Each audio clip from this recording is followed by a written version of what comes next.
Namaskar. A warm welcome to the World News, an Indian perspective on Akashvani.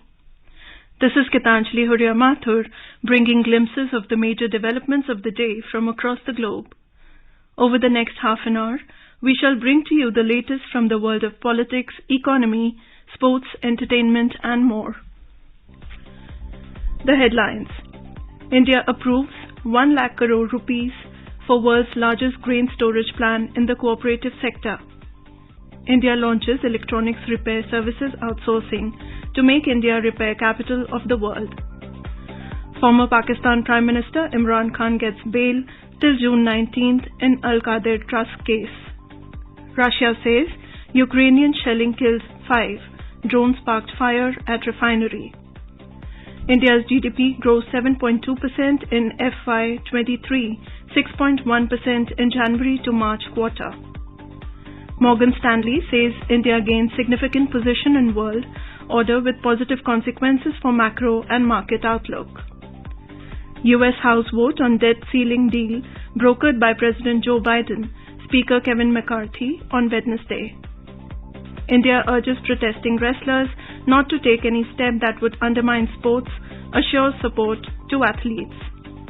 And in French Open, Serbian Novak Djokovic to take on Hungarian tennis star Martin Fucsovics tonight. India on Wednesday approved 1 lakh crore rupee scheme to increase grain storage capacity in the cooperative sector. Briefing media in New Delhi, India's Information and Broadcasting Minister Anurag Singh Thakur said that the cabinet chaired by Prime Minister Narendra Modi approved the constitution and empowerment of an inter-ministerial committee for facilitation of the world's largest grain storage plan in the cooperative sector. In order to ensure time-bound and uniform implementation of the plan in a professional manner, Ministry of Cooperation will implement a pilot project in at least 10 selected districts of different states and UTs in the country. Cabinet has also given its nod to city investments to innovate, integrate and sustain 2.0 for integrated urban management. CIT IIS 2.0 is a program conceived by Ministry of Housing and Urban Affairs in partnership with French Development Agency AFD, Creditanstalt for Wiederaufbau, European Union and National Institute of Urban Affairs. The program will run for a period of 4 years from 2023 till 2027. The program envisages to support competitively selected projects, promoting circular economy with focus on integrated waste management at the city level, climate-oriented reform actions at the state level, and institutional strengthening and knowledge dissemination at the national level. India on Wednesday launched Electronics Repair Services Outsourcing ERSO pilot initiative to validate certain transformational policy and process changes to make India the repair capital of the world, in line with the vision of Prime Minister Narendra Modi to make the country a global electronics powerhouse. Ministry of Electronics and Information Technology, Central Board of Indirect Taxes and Customs, Directorate General of Foreign Trade and Ministry of Environment, Forest and Climate Change converged with industry to effect transformational policy and process changes that would make India the most attractive repair destination for ICT products globally. Over the next 5 years, India's ERSO industry is likely to fetch India up to $20 billion in revenue and also generate millions of jobs. India's Ministry of Electronics and Information Technology said the project has been identified as a game changer for India and has been supported by the government to make India a world leader in a hitherto untapped domain. India's Education and Skill Development Minister Dharmendra Pradhan on Wednesday met his Singapore counterpart Chanchan Singh on the last day of his 3-day visit to Singapore.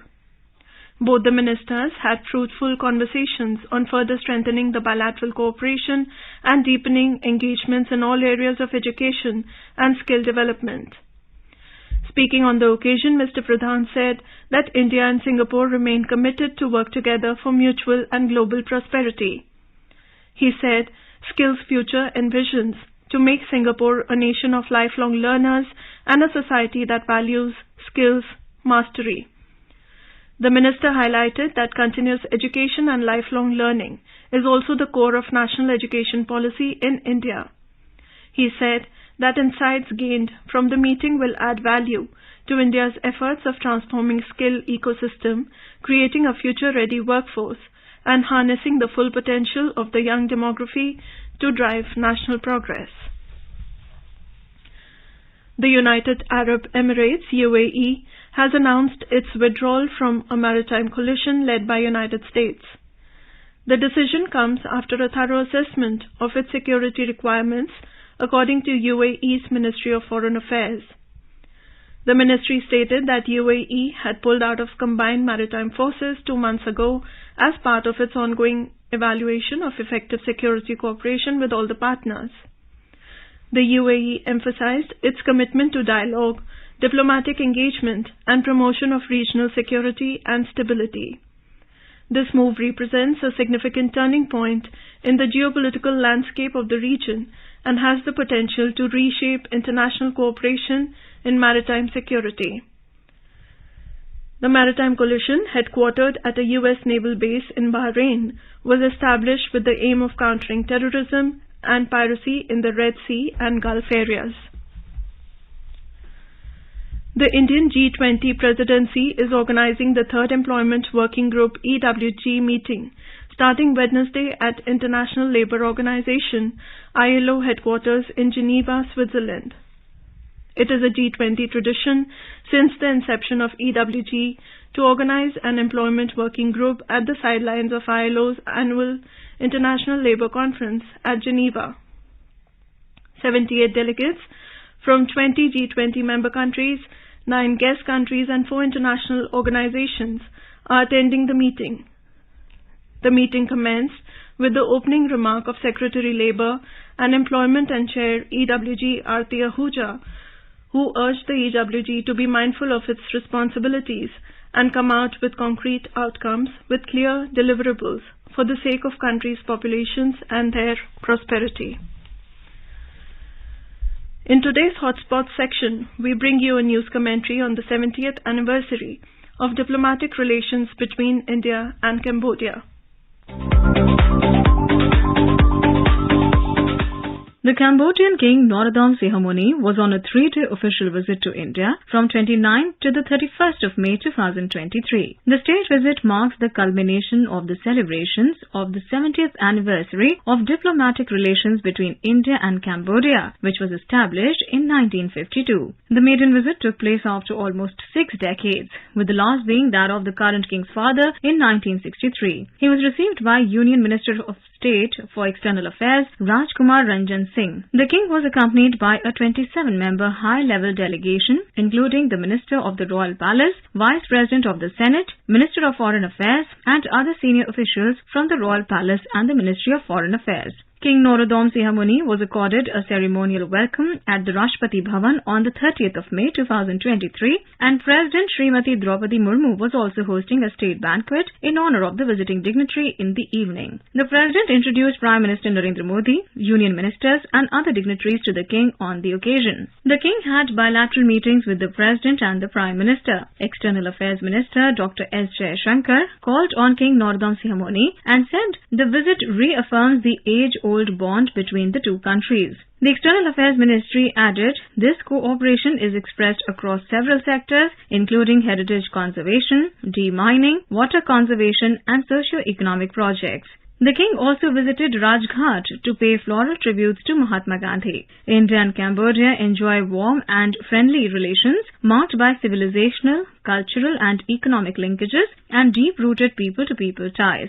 The multifaceted relationship is based on shared cultural values, commitment to foster economic growth, collaboration in the fields of defense and security, and convergence on regional and global issues. India actively assists Cambodia in capacity building and human resource development through training slots under the Indian Technical and Economic Cooperation (ITEC) and scholarships under Indian Council of Cultural Relations (ICCR). India has also extended grants and concessional loans for developmental projects. Conservation and restoration of the Asian temples of Angkor Wat, Taprom and Priya Vihar are being carried out under Government of India's funding. India has extended a grant of $1.5 million for purchase of demining equipment and has offered a line of credit worth $50 million for procurement of defense equipment from India. Customized training courses are conducted for the Cambodian Army personnel in India, and mobile training teams from the Indian Army have been deployed to Cambodia for training Cambodian Army personnel. Trade between the two countries for financial year 2022-23 stood at $366 million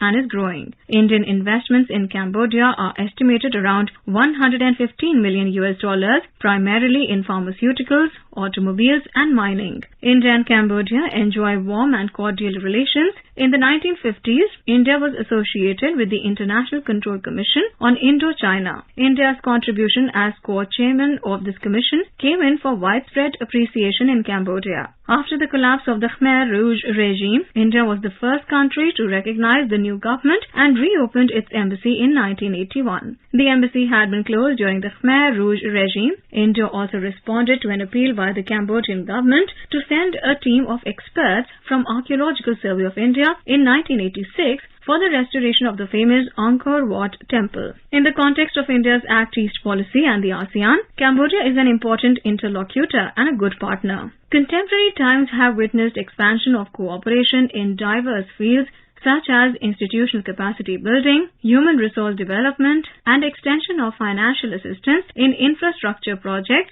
social security projects, and capacity building in defense. The visit of King Norodom Sihamoni will further strengthen and deepen the civilizational relations between India and Cambodia.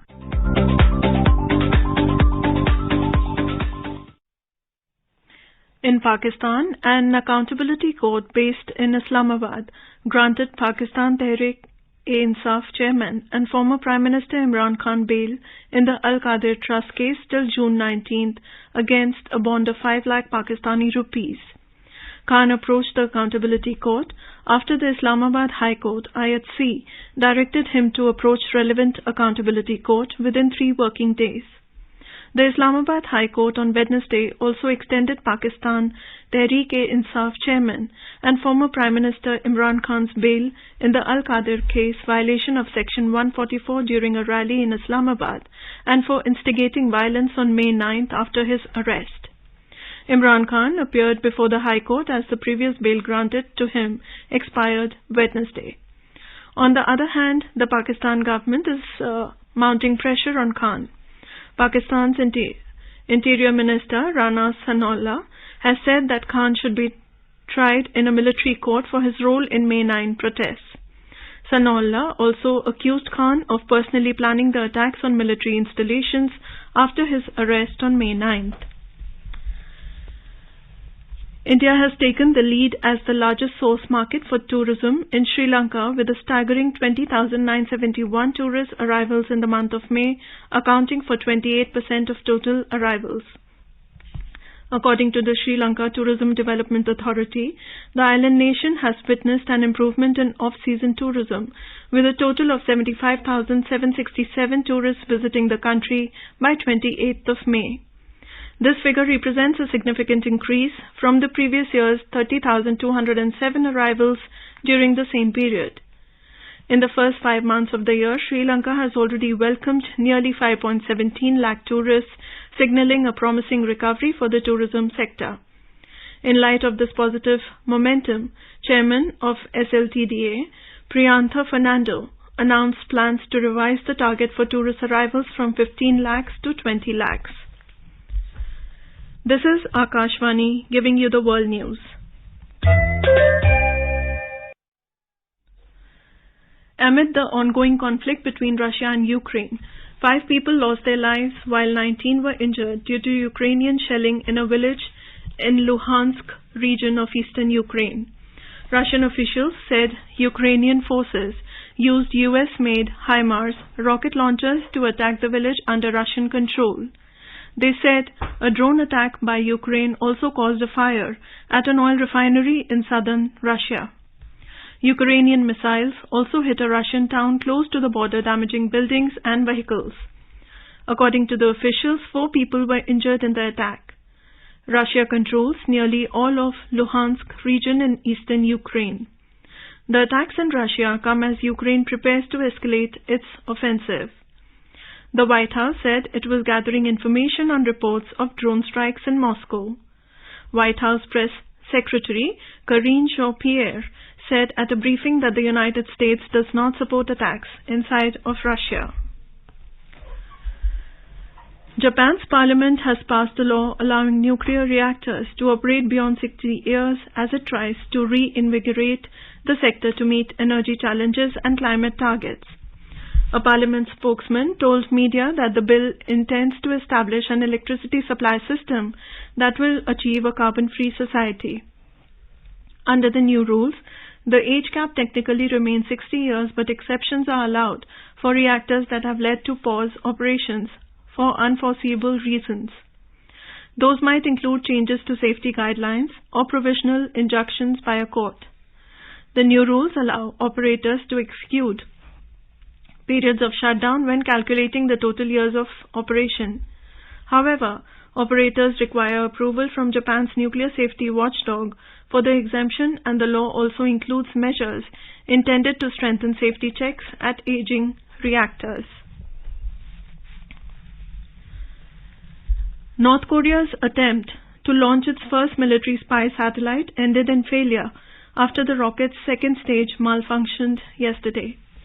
North Korea said that an accident occurred as it planned to send up its first space satellite, causing it to crash into the sea. According to North Korean state media, the new satellite transport rocket Cholima-1 launch failed as it lost propulsion due to an abnormal startup of the engine on the second stage after the first stage was separated while flying normally. Earlier, North Korea had announced its plans to launch a satellite by 11 June to monitor U.S. military activities. This was North Korea's sixth satellite launch attempt and the first since 2016. It was supposed to put the nuclear-armed state's first spy satellite in orbit. On the occasion of World No Tobacco Day, WHO representative to India, Dr. Roderico Echofrin, spoke exclusively to Akashvani. He shared insights on how youth are easily targeted as replacement customers by tobacco industry and complimented India for its firm decisions in reducing tobacco use and banning e-cigarettes. The tobacco industry tries to find its replacement customers. It's because there are around 8 million deaths attributed to tobacco yearly. So the industry needs to find its new customers. And that would be the next generation, and that's why it's really targeting marketing for young people. The ban on tobacco advertising of 2003, the COTPA, India has one of the biggest graphic health warning. It's 85%, and enforcement of age restrictions. The World No Tobacco Day is observed every year on 31st of May. India's gross domestic production registered a growth of 6.1% in the January to March fourth quarter of the current fiscal. For 2022 to 23 as a whole, the Statistics Ministry's first provisional estimate has pegged the GDP growth at 7.2%, 20 basis points higher than the second advance estimate of 7%.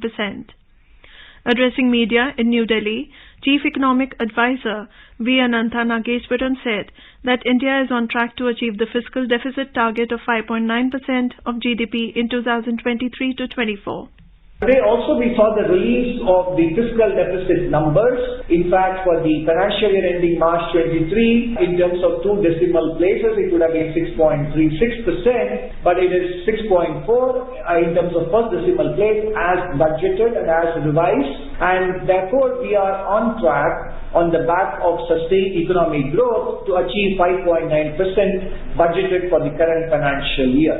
And that is why the continued emphasis on capital expenditure will also be expanding the potential growth rate of the economy, contributing to prospects for non-inflationary sustained economic growth in the remainder of the decade. After the World Bank, International Monetary Fund and United Nations, US-based global investment bank Morgan Stanley has reaffirmed faith in the India story. In a report detailing India's transformation in the last 10 years, Morgan Stanley credited the government's policy choices for making India gain a significant position in the world order with positive consequences for the macro and market outlook. The report titled India Equity Strategy and Economics: How India Has Transformed in Less Than a Decade reviewed India's policy changes since 2014 in areas like supply-side reforms, formalization of the economy, real estate, digitalizing social benefit transfers, insolvency and bankruptcy code, flexible inflation targeting, focus on FDI, and government support for corporate profits. It commended the government led by Prime Minister Narendra Modi for bringing corporate tax at par with peers and expediting infrastructure investment. In the United States, the debt pact brokered by President Joe Biden and House Speaker Kevin McCarthy to increase the $31.4 trillion debt ceiling and achieve new federal spending cuts will face the full House of Representatives vote on Wednesday. The legislation passed an important hurdle on Tuesday after the House Rules Committee voted 7-6 to advance a bill dealing with the federal debt ceiling to the full House. Lawmakers have until Monday next week to give a green signal to the agreement between Republicans and Democrats to approve further borrowing to avoid missing loan repayments by the country. Sri Lanka's inflation rate based on the Colombo Consumer Price Index decreased to 25.2% in May, providing some relief for the struggling economy. The decline from April's 35.3% offers a glimmer of hope after more than a year of soaring inflation.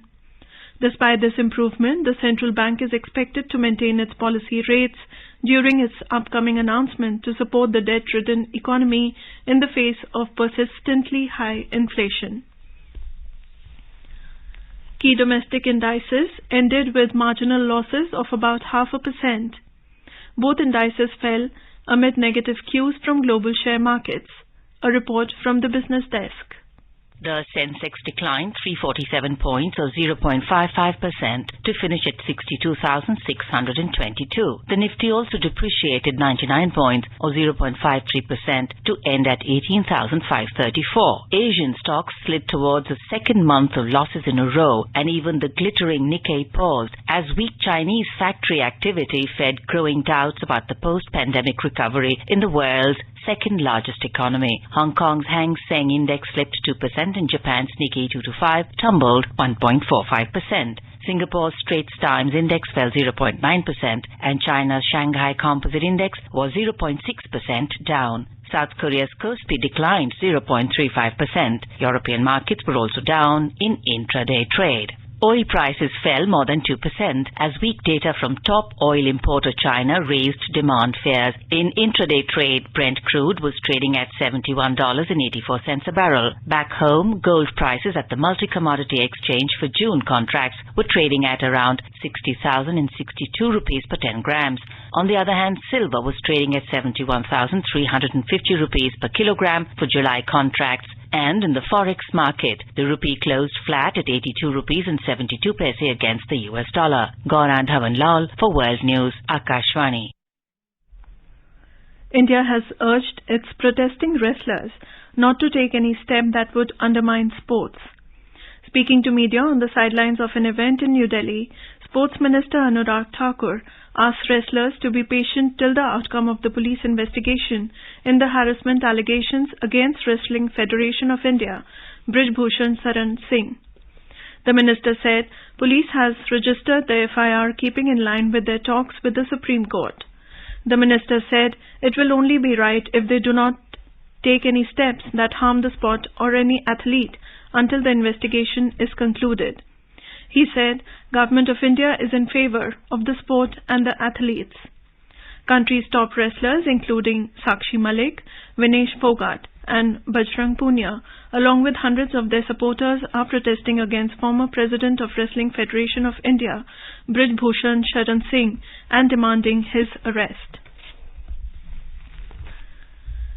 In French Open tennis, Greek tennis star Stefanos Tsitsipas overcame Spain's Roberto Carbaeza Baena to advance to the third round in the men's singles. Ranked world number 5, Tsitsipas defeated Carbaez Baena 6-3, 7-6, 4-6-2. Serbian Novak Djokovic will take on Hungarian tennis star Martin Fucsovics at 11:45 IST tonight. Ukrainian tennis player Elina Svitolina bounced back from a set-down to secure a victory over Australia's Storm Hunter in women's singles and advanced to third round of tournament. The world number 3 American Jessica Pegula also advanced into the third round after Italy's Camilla Giorgi retired from their match. In another match, world number 69 ranked American Peyton Stearns defeated number 17 seed Jelena Ostapenko of Latvia to enter the next round. Belarusian tennis player Arina Sabalenka defeated Irina Shaimanovic to enter the third round. In men's doubles, the Indian pair of Saket Maini and Yuki Bhambri defeated French duo Arthur Rinderknecht and Enzo Quacore 6-3, 6-2 to enter the second round. With the upcoming ICC Cricket World Cup fast approaching, the Afghanistan men's cricket team will tour Sri Lanka for a 3-month ODI series starting 2nd of June. The Mahindra Rajapaksa International Cricket Stadium in Hambantota will play host to all the matches which will be held as day games. Now let us take a look at the major developments around the world as reported in the foreign press. The Wall Street Journal reports Chinese jet fighter buzzed US spy plane, Pentagon says. The Guardian writes Ethiopian Airlines faces legal case over claims it blocks Tigray runs from travel. Le Monde reports Brazil lawmakers vote to limit demarcation of indigenous reserves. The Japan Times reports NATO upbeat on Sweden bid as US urges Turkey to say yes. Washington Post reports Peru battles record dengue outbreak in a warning for a warming world. South China Morning Post writes China to join Indonesia's multilateral naval drills despite rising tension. The Financial Times reports Jamie Dimon warns against uncertainty in China as factory activity declines. The United States has reaffirmed its commitment to expanding collaboration with the Indian Ocean Rim Association (IORA) on key priorities, reports Daily Star. Climate crisis, support for a sustainable blue economy, global health and maritime security as among the priorities that US and IORA address together as part of key global challenges. Bangladesh has expressed an interest in forging a strategic relationship with Turkey, reports Dhaka Tribune. A quick look at the headlines once again. India approves 1 lakh crore rupees for world's largest grain storage plant in the cooperative sector. India launches electronics repair services outsourcing to make India repair capital of the world. Former Pakistan Prime Minister Imran Khan gets bail till June 19th in Al-Qadir Trust case. Russia says Ukrainian shelling killed 5, drones sparked fire at a refinery. India's GDP grows 7.2% in FY23, 6.1% in January to March quarter. Morgan Stanley says India gained significant position in world order with positive consequences for macro and market outlook. US House vote on debt ceiling deal brokered by President Joe Biden, Speaker Kevin McCarthy on Wednesday. India urges protesting wrestlers not to take any step that would undermine sports, assures support to athletes. And in French Open, Serbian Novak Djokovic to take on Hungarian tennis star Martin Fucsovics tonight. And now, before we end, let us listen to Mahatma Gandhi's favorite bhajan, Vaishnav Jan, by artists from Brazil. Vaishnava Janato Tenekaye Pidi Parai Janire Pare Duke Upakare Karetoye Manabi Mananire. And with that, we end this bulletin. We'll be back at the same time tomorrow with the next edition of World News.